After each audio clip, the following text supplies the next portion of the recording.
au nom de Jésus-Christ. Dans la vision, maintenant, manifeste ta foi. Sikawa, Kondimanayo, et ça. Est-ce que tu crois que notre Seigneur a un pouvoir illimité sans fin?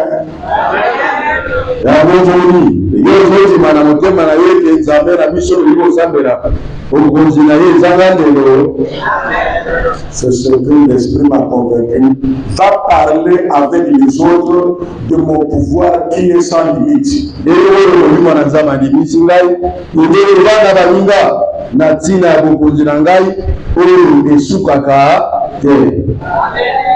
Consolez-vous par ces paroles, parce que la foi doit s'asseoir jusqu'à ce que quelque chose d'extraordinaire se fasse en nous.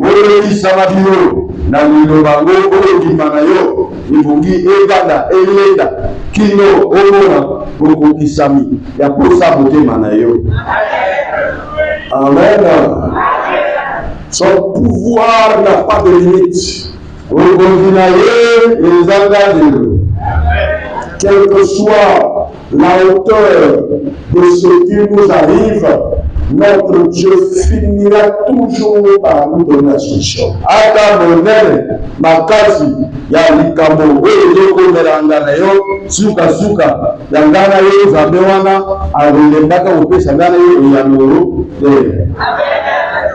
Un pouvoir sans limite. Et que tu te comportes comme Dieu le veut.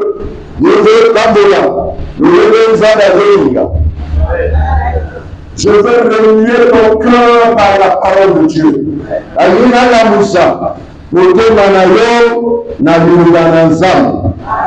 Que ton cœur se réveille. Amen. Si tu étais déjà déçu quelque part pour ce que tu n'as pas eu, attention, c'est possible, tu en auras. Sois ferme et continue la marche. Jésus-Christ n'échoue jamais.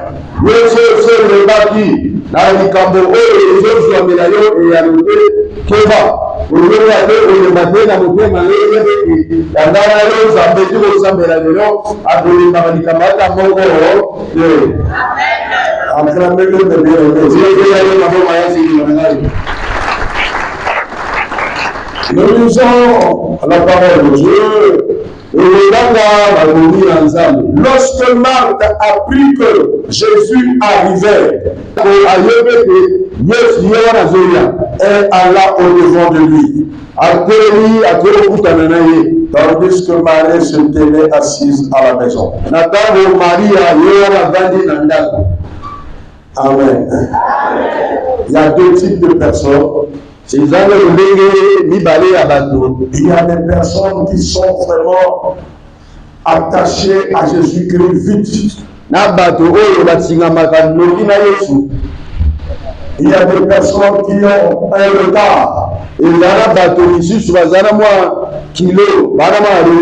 s'accrochent à Jésus-Christ. Mais j'ai béni Dieu en me voyant de très bon matin, c'est que tu es parmi ceux qui s'accrochent à Jésus-Christ.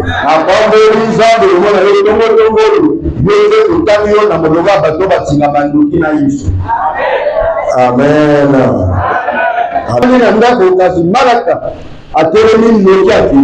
Parce que c'était l'histoire de leur frère. Où les frères étaient morts. Où le Seigneur est revenu.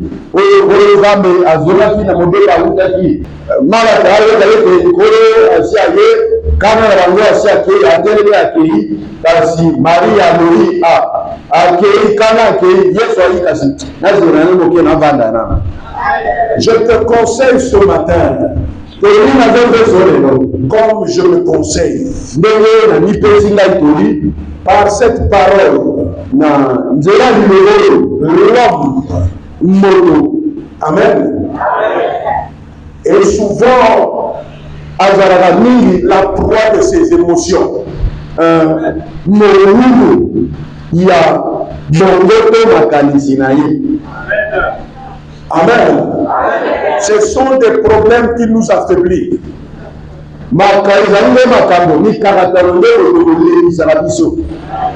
Parfois tu peux avoir le courage.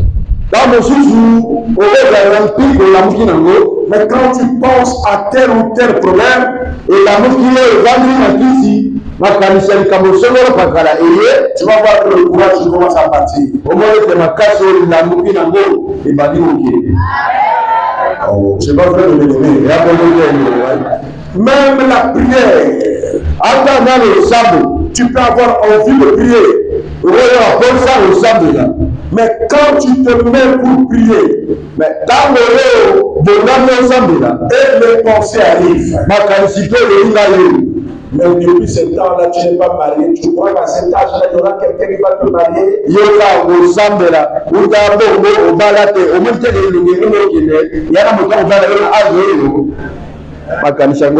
Je vous avais bien aimé. Et tu verras que le courage que tu avais pour prier, le courage disparaît.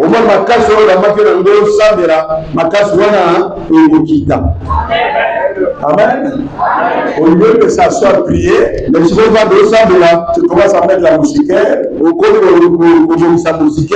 tu dis Seigneur, je sais que tu sais tout. Garde toute la nuit pour que je me réveille en bon état demain matin. Vous comprenez ça? Ce sont des problèmes. La différence entre Marthe et Marie. Marie n'avait pas le courage. Marie était anéantie par le fait qu'il a perdu son frère. Marie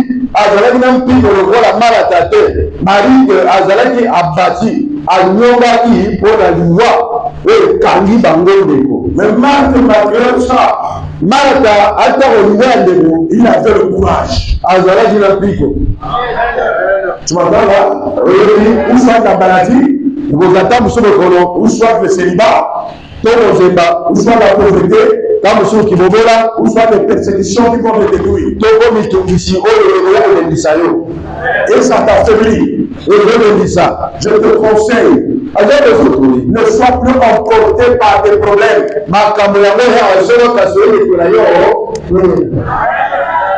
Il faut se dire seulement, celui que je veux prier, celui qui apporte des solutions. Je ne sais pas si vous comprenez. Nous avons des problèmes qui nous tourmentent. Je peux te dire, je vais aller voir un tel. Mais quand tu penses à tel problème, ah, je n'y vais pas.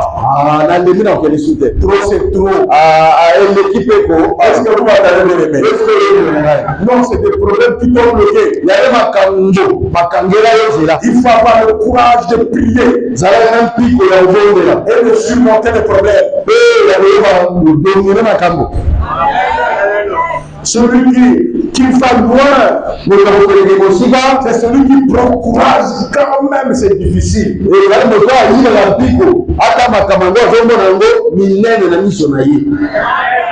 Amen.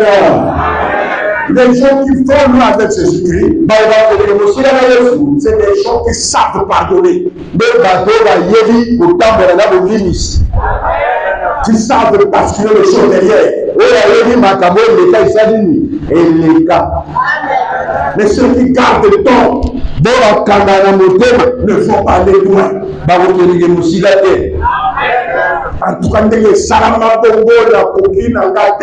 tel que ça s'est fait là, moi, je n'arriverai jamais. Et je ne peux pas vraiment le pardonner. Je ne pourrai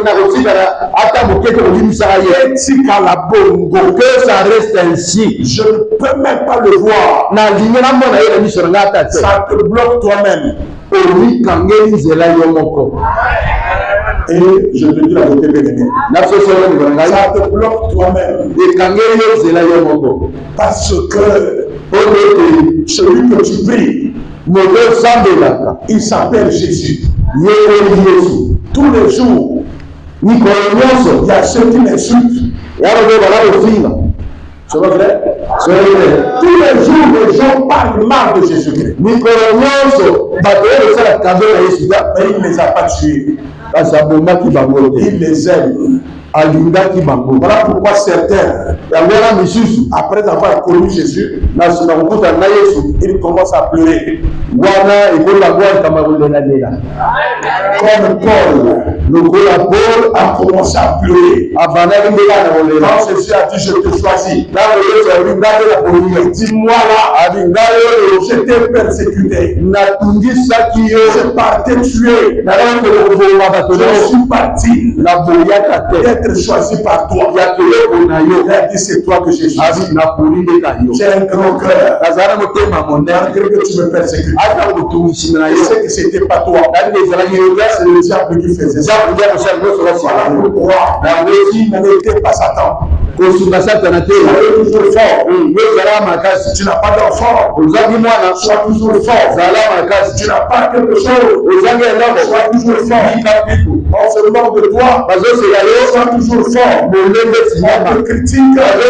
Sois toujours fort. On ne t'aime pas. Mais je suis t'aime. Sois toujours fort. Je ne peux plus la vérité.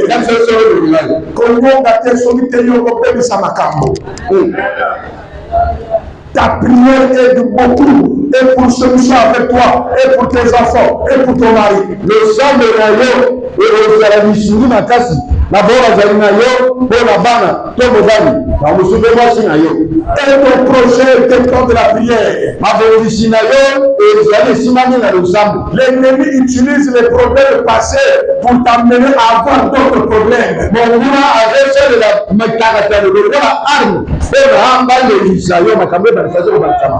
La Zongo Sayote. Quand tu veux pardonner, quand tu veux prier, là, on dit ça. Avec la force, il te tire par des problèmes passés. Je te dis la vérité de l'Éternel. Supporte ces problèmes. Prie pour ces problèmes. Prie fort. Tu vas sortir de là. Et c'est ce que je fais tous les jours. Même si tu reviens de l'hôpital, tu es déçu de ce qu'on a dit là-bas. C'est pas la fin. Il y a quelqu'un qui peut faire quelque chose. Jésus qui peut faire plus de médecins.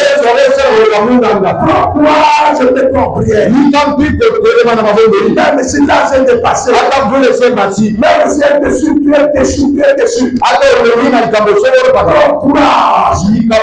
C'est ce qu'on m'a demandé de le dire ce matin. C'est ce qu'on m'a demandé de le dire. Marie est laissée à la maison et Dieu m'a dit il est parti. Il n'est pas resté là. Ne vous posez pas trop de questions. Pourquoi?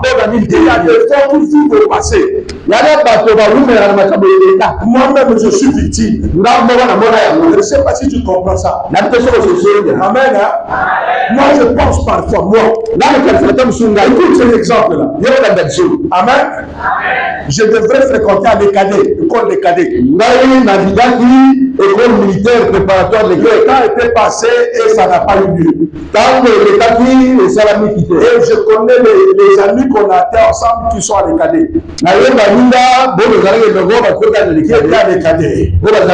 Qu'est-ce que je fais?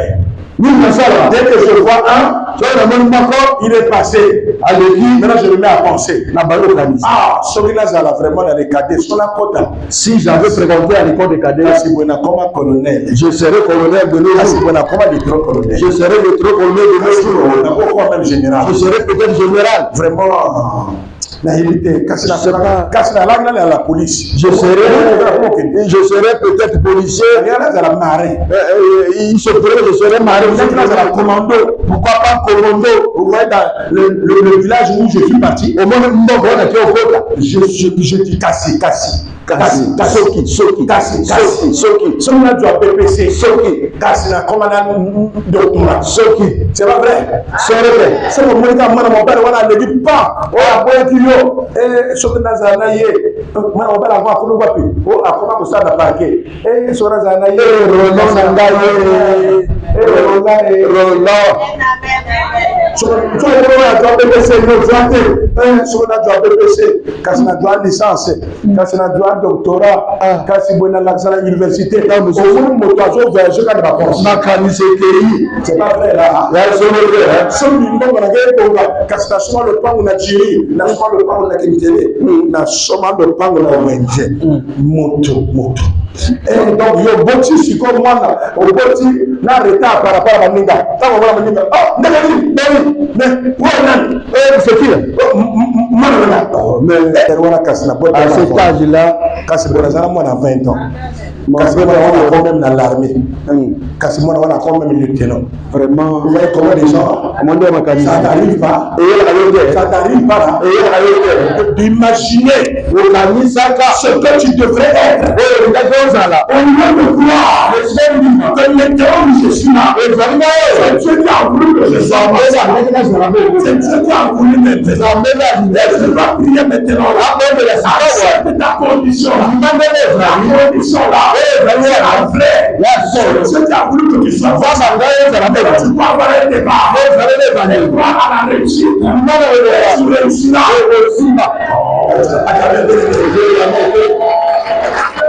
beaucoup se considèrent comme impoli. C'est la vraie là. Toi, pour toi, ta condition là, c'est une malédiction. Il n'a pas compris. La vie de Dieu t'a laissé là. C'est une grande malédiction. Je ne crois pas que je sois maudit. Si c'est là où j'étais maudit, il me faisait mourir. La malédiction dont tu parles, c'est comme ça que Dieu me disait. Quand tu as encore envie, tout est possible. Tout est possible. Le ciel diamant. Diamant, c'est mon corps. Le ciel or. Mon corps, c'est toi à quelqu'un. C'est de lui laisser en vie. Le miracle est possible. Le miracle est possible. Le miracle est possible. Tu as envie. Tu as la chance d'être pardonné. Tu as envie. Tu as la chance d'avoir des enfants. Parce que c'est impossible. Impossible à Dieu. Très il faut le révéler. La montagne de l'État. On t'a dit tout, on peut tout te dire. Mais moi je te rassure. Il y a quelque chose qui peut se faire. Il a dit ça à 4 heures là. Il va dire à tes frères et sœurs. La seule véritable, le seul miracle. Le vrai miracle de la personne. C'est sa vie. Parce que quand tu es mort, c'est fini. Mais quand tu vis, c'est un miracle. La personne ne te trompe. Maintenant tu as dit, c'est fini pour toi. J'ai rêvé la mort. Tu as rêvé, mais je ne suis pas mort. Tu m'as rêvé, mais je suis en vie. J'ai le pouvoir de détruire. Parce que la Bible dit, ce qui est révélé, c'est condamné. Avec Jésus, tu as le pouvoir de détruire ce que tu vois. Détruire ce qui t'apprendra. Détruire ce qu'on t'a dit. Réveillez-vous, ne pleurez pas n'importe comment. Soyez toujours fort. Mais jamais réveillez. Pratiquez cette foi-là. Le problème de Marthe et de Marie, à cause de leur frère. Amen. Quand Marthe a étudié, le Seigneur arrive, il s'est précipité de partir. Quand tu as su qu'aujourd'hui c'est dimanche, le premier culte, tu t'es lavé vite. Tu as pris le sac vite. Tu venais chercher tu traînais au bout pour avoir le transport. Tu as traîné pour avoir le taxi. Taxi. Je serai en retard. On va commencer le culte. Qu'est-ce qui te fait comme ça? C'est l'amour que tu as pour Christ. C'est cet amour-là. À cause de cet amour, ce qui t'accompagne, ce va te dire les gens. Tu auras un miracle et le voyage du calme. C'est cet amour, pareil, amen, très fort. Alléluia. Tout est possible à celui qui croit. Il y a des choses qu'on apprend qu'on ne connaît pas. Comment voulez-vous que une personne qui ne s'est pas mariée jusqu'à 45 ans et il se marie, comment voulez-vous qu'il connaisse tout en 2 ans?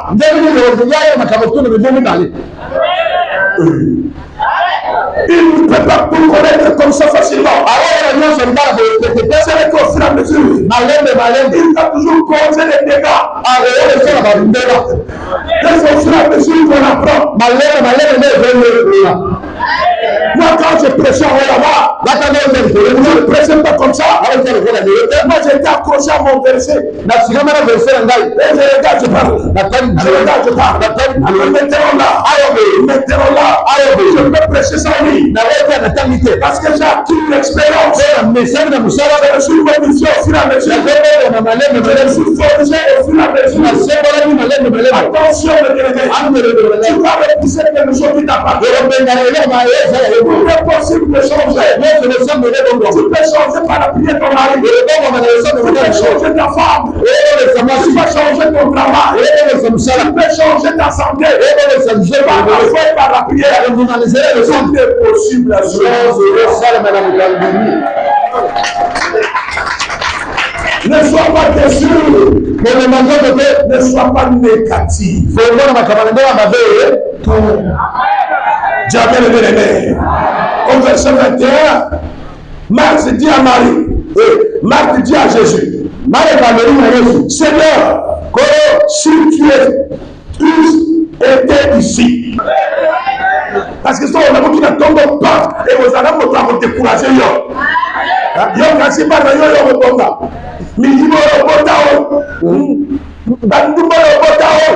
Pourquoi le diable commence à prêcher? Il ne faut pas s'occuper de ça.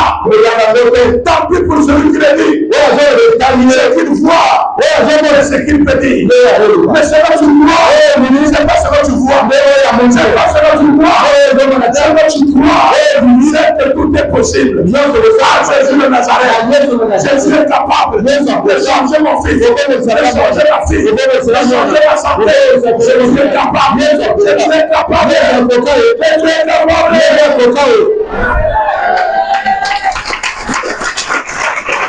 Alléluia. Il a dit, tu étais où, Seigneur? Mon frère est mort. Jamais ne m'aimer. Dieu te l'accordera. Vous comprenez ça? Il dit au Seigneur, tu étais où? Oh, tu étais où? Quand tu es là, essaie de tuer puissant. Tout ce que tu demandes, d'accord. Je veux une fois comme ça ici. Une fois comme ça. La foi n'a pas de sens s'il n'y a pas de problème. La foi a de la valeur lorsque le problème est là. C'est là où ça se manifeste.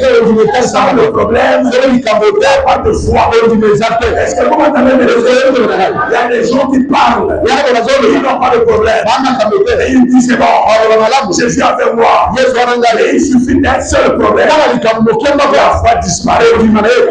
Je vous dis avec Marc a dit à Jésus, tu n'étais pas là où comme tu es là, je sais que toi et moi, tu as tout. C'est ce que Marie a dit. À la fête où le verre n'était plus. Quand le verre est fini, il vient vers le Seigneur. Il dit, Maître, il n'y a pas de verre là-bas. il n'y a pas de fin. Quand Jésus l'a regardé, il a vu dans son cœur ce qu'il croit, que Jésus peut tout. Que Jésus fait tout. Même à ta finir la boutou, Yesu a fini la moto. Au concours faté et au concours faté, tu as déjà cru au Seigneur Jésus, tu auras le miracle. Tout ce qui est devant toi. Parce que son pouvoir est illimité. Son pouvoir n'a pas de limite. Je ne sais pas s'ils vont comprendre comme moi. Ce matin, j'aurai une bénédiction. Parce que son pouvoir n'a pas de limite. J'arriverai dans un endroit où je n'arrive pas. J'aurai des choses que je n'ai jamais vues. Parce que son pouvoir va me conduire. Son pouvoir va m'amener loin. Son pouvoir va m'amener à voir des gens grands plus que son pouvoir va m'introniser dans des endroits de bénédiction. Et toi, tu le crois. Crois comme Marthe. Jamais levé. Jésus fait tout. Je vous sais, monsieur le ce qui est de Dieu est de Dieu. Je parle de la part de Dieu. Regarde-moi, ouvre tes yeux. Dieu n'a pas peur de ta famille. Il n'a pas peur d'améliorer ta famille. Il veut te bénir. Il n'a pas fait encore. La date n'est pas encore. Quand la date arrivera, il va écraser ton nom. La date avance déjà. Jésus avance déjà. Le roi de tous les temps. Le Seigneur sans limite. Il est merveilleux. Il va écraser ce problème. Même si ça a commencé à longtemps, il est plus que longtemps. Il s'appelle Alpha et Omega. Il se fatigue jamais. Il n'oublie jamais. Jamais. Alléluia.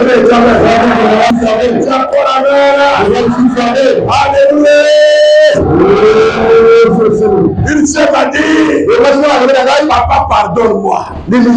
Toi, tu dis des choses qui arrivent. Il y a 2001 que prière en Gaïsa colle. J'avais vu un jour en 2001 que ma prière colle. Au 100 000 pour le prière à col. Papa, tant que au 100 000 c'est comme si au Tindi malédiction. Amen. Et là, si ma col au collega sur la ligne, les choses, ma cambe est bien tout. Oui, il y a ça. Amen. Amen. Na tuni ya lebi que non. Est-ce que Balia a marqué sans vous bonja? On peut faire les journalistes sans conseil les yeux. Amen. Balia a soso sans vous bomba. Na sala. Amen. Quand vous soyez sur le monde de ma bomba, soso au lieu été. Au lieu à l'issue. Je sais pas si on m'a rendu la sakoufi. Amen. On a aussi un jour. Je viendrai plus prier. Aké 5 ans après. Elle est allée 5 ans après.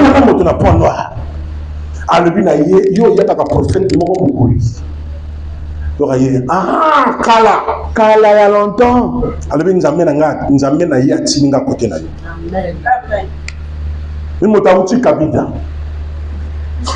Il y a comme collègue. Lui qui c'est son Dieu, il avait prié pour ton Dieu. Mais le temps est arrivé où Dieu va accomplir la parole.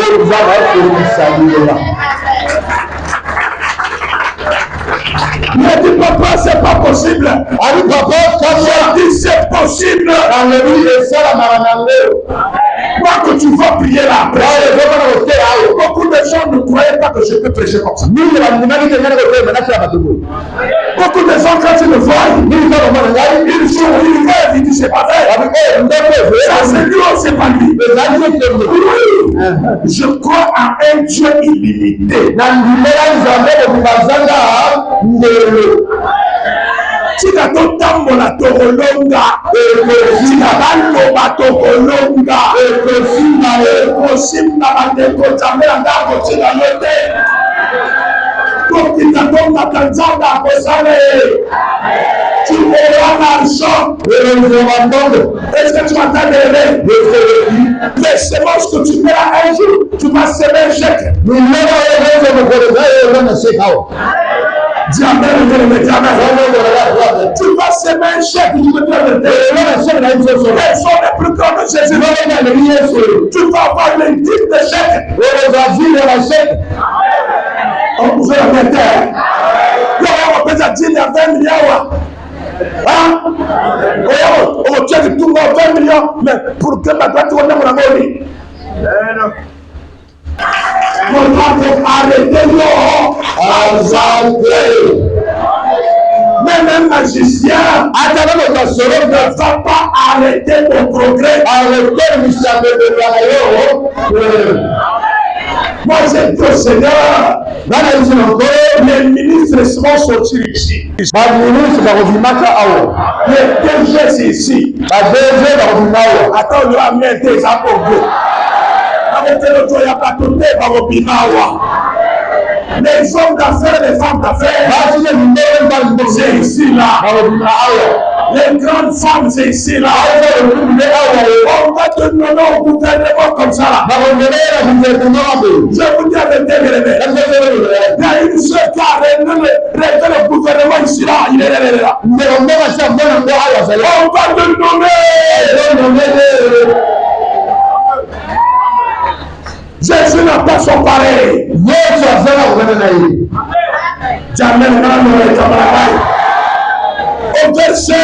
Au verset 23. Jésus lui dit, ton frère ressuscitera. Amen. Vous l'entendez? Quand on t'a dit, tu peux tout faire. Il dit ton frère ressuscitera. Amen. Écoutez maintenant au verset combien? 24. Je sais. Il répondit Marthe qu'il ressuscitera. Il y a aussi quoi la résurrection au dernier jour. Parce que jusque-là, personne n'avait jamais vu ce que Jésus-Christ devrait faire.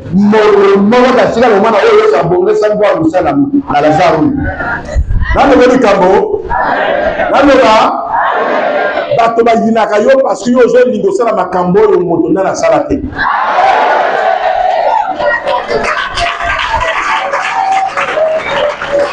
Na mukile yo so lina idego yo moto na sala te ba pa attaquer yo na soko so. Bato tu ba telemere yo. Comme dire que c'est un sorcier. Donc il y a un parce qu'ils veulent toujours voir que tout le monde fasse la même chose. Oh, les grands leaders, ce sont ceux qui amènent des changements. Mais tu n'as pas d'amen. Tu as encore amen. Au moment où nous parlons là, il y a un Zimbabwéen. Je ne sais pas de 23 ans. C'est quelqu'un qui a fait ça. Un jeune Zimbabwéen qui a fait la voiture électrique. Il dépasse même Elon Musk. Il a fait de sorte que une télé peut fonctionner par rapport à la respiration des gens. Je vous dis la vérité, le président Nangagwa est en train de voir et puis je vais le protéger. Même Ibrahim Traoré, il a dit, je vais utiliser ça. Et les Occidentaux ne sont pas d'accord. Oui, mais bien aimé. Quelqu'un, quand il est déjà en affaire, il ne veut pas que quelqu'un vienne le dépasser. Il ne voudra pas ça. Voilà pourquoi quand tu pries ici, tu menaces beaucoup de gens. Les sorciers dans ta famille, ils ont eu l'argent dans la société. Mais le fait que tu amènes, tu risques de les dépasser. Voilà pourquoi ils ne sont pas contents. Mais qu'ils ne veulent pas. Mon Dieu vient comme le feu. Tu vas les dépasser. Tu vas les dépasser. Souvent, ça va y aller, on va appeler ça yo. Il y a pour ça du loco. Oh, il y a pas de chose, mais pour ça, on va dire continuez. Pas qu'on tombe d'ailleurs, pas qu'on nous crée au macabre. Voilà pourquoi on va dire. À la résurrection, oui. C'est la résurrection. Au dernier jour. Maintenant, qu'est-ce que Jésus lui dit? Je suis la résurrection. Je suis la résurrection de la vie. Celui qui croit en moi, vivra. Et qui compte vie, ne mourra jamais. Toi, tu seras.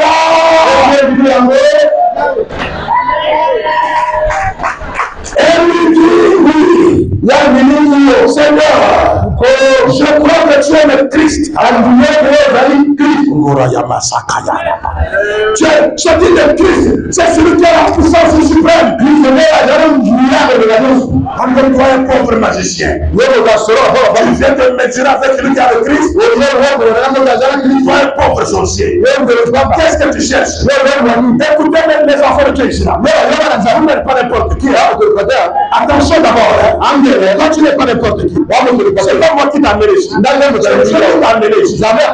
Écoute ce message. Ne te prends pour rien. Ne te prends pas pour rien. Christ est avec toi. Tu te promènes avec la puissance. Ne prends pas avec ta vie. Les choses vont changer.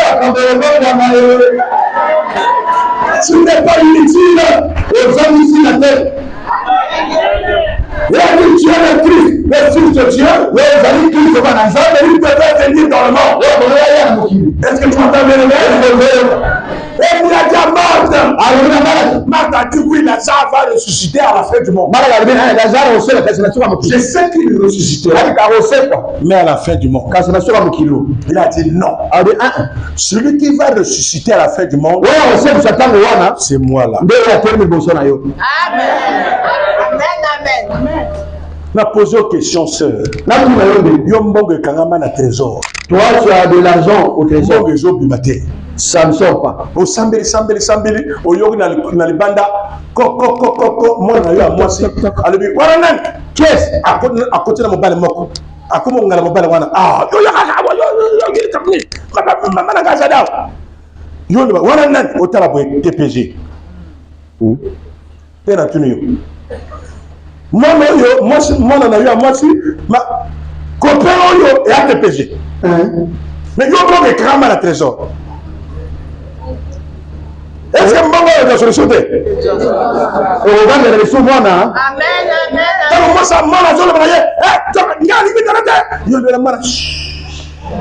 Avant qu'aucune ça y est, peut un dossier. Amen.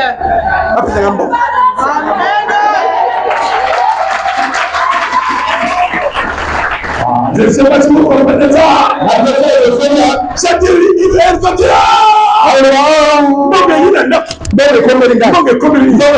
C'est ça, Jésus-Christ. C'est ça, Jésus-Christ. Là, il vient vers toi. Là, il vient ce matin. Mais c'est tout qui vient chez toi. C'est la vie qui est venue chez toi. C'est la santé qui vient chez toi. C'est la bénédiction qui vient chez toi. C'est tout qui vient chez toi. Tu n'attendras pas longtemps. C'est la vie. Dans les jours à venir, ça va changer. Dans les jours à venir, ça va changer. Pour que vous croyez, vous comprenez que celui-là qui est l'oméga et aussi à l'alpha. Celui qui est la fin là-bas et aussi voici le commencement. Tu ne mourras pas ton choix. Accordé ce matin. Tu vas prendre ton miracle dans ta peau. Mets ton miracle dans ta peau. Regarde ce miracle. Les gens puissent se moquer de toi. Ils verront ce que tu vas faire. Les gens qui disaient, c'est un voyou. Le voyou, Dieu le change. On ne peut pas faire le miracle. Le malade ne va faire le miracle. Le sang fait le miracle. Je le crois. Sorte le miracle. Porte le miracle. Porte le miracle. Il y a une personne qui sera bénie ce matin. Il y a une personne qui sera bénie. Moi, je vous ai dit, ce n'est pas moi qui ai dit ça. Vous vous en souvenez, le 31. Le 31, je vous avais dit n'oubliez pas. N'oubliez pas ces paroles. Le Seigneur m'a dit 2025. Ça sera une année tellement bénie que à Golgotha, on n'a jamais vu ça.